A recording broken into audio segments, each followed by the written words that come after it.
La jeune fille était clairement la fille de l'homme le plus riche. Pourtant elle cachait sa véritable identité. Elle tenait à aller à l'école à vélo chaque jour. Jusqu'au jour où sur le chemin de l'école, la jeune fille croisa un jeune homme riche au volant d'une voiture de luxe. À peine eut-il ouvert la bouche qu'il accusa la jeune fille de lui bloquer le passage. Mais la jeune fille n'eut qu'à jeter un coup d'œil à la voiture, pour ressentir aussitôt une profonde confusion, car cette voiture de luxe ressemblait exactement à celle que sa riche mère lui avait offerte. Cependant la jeune fille ne posa pas plus de questions. Elle se contenta de faire remarquer que le jeune homme riche Jacques roulait trop vite et avait failli la renverser. La jeune fille déclara que c'était à Jacques de s'excuser. Mais Jacques sortit directement une carte bancaire et la jeta à la jeune fille. Il dit qu'il y avait 50 000 € dessus, et que la jeune fille devait prendre l'argent et partir immédiatement. Devant cette scène, une vague de colère monta instantanément dans le cœur de la jeune fille. Aussitôt elle fit passer son vélo droit sur le pied de Jacques. En voyant l'expression de douleur de Jacques, la jeune fille s'en alla sans la moindre hésitation. Elle n'aurait jamais imaginé revoir Jacques si tôt. Cet après-midi-là, c'était l'élection du nouveau président du conseil des élèves dans cette école d'élite. En tant que meilleure élève de sa classe, la jeune fille devint la présidente reconnue à l'unanimité. Mais au moment où le professeur allait annoncer le résultat, les portes de l'auditorium s'ouvrirent brusquement. Jacques entra alors, prétendant qu'il n'avait pas encore participé à l'élection.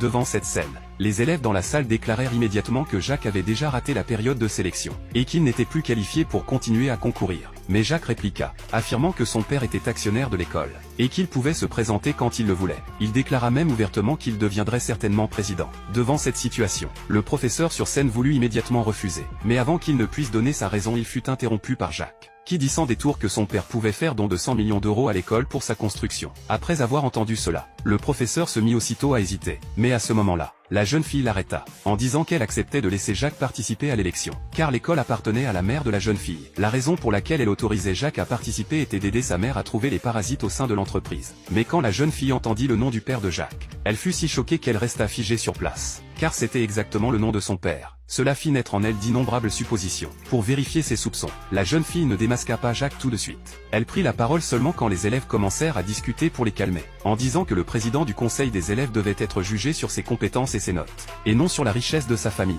Elle demanda alors à Jacques de présenter son dossier scolaire. Mais quand la jeune fille vit sur le CV de Jacques la montre au poignet du père de Jacques, elle se remit à douter, car c'était exactement celle que sa mère avait fait fabriquer sur mesure pour son père. Il n'en existait qu'une seule dans toute la ville. En voyant l'expression suffisante de Jacques, la jeune fille ne révéla pas la vérité, car elle voulait vaincre Jacques par ses propres moyens. Mais Jacques utilisa des promesses d'emploi dans l'entreprise pour inciter ses camarades à voter pour lui, affirmant que tant qu'ils voteraient pour lui, il pourrait intégrer le plus grand groupe financier après leur diplôme. En voyant les élèves choisir Jacques, le professeur n'eut d'autre choix que de soumettre la candidature de Jacques au conseil d'administration. Au moment où il allait remettre la lettre de nomination à Jacques, il fut arrêté par la jeune fille, qui dit que le processus d'approbation du conseil n'était pas encore terminé, et que Jacques n'était pas qualifié pour devenir président. Mais ses actions mirent Jacques en colère, et il accusa immédiatement la jeune fille de l'avoir escroqué ce matin-là, affirmant que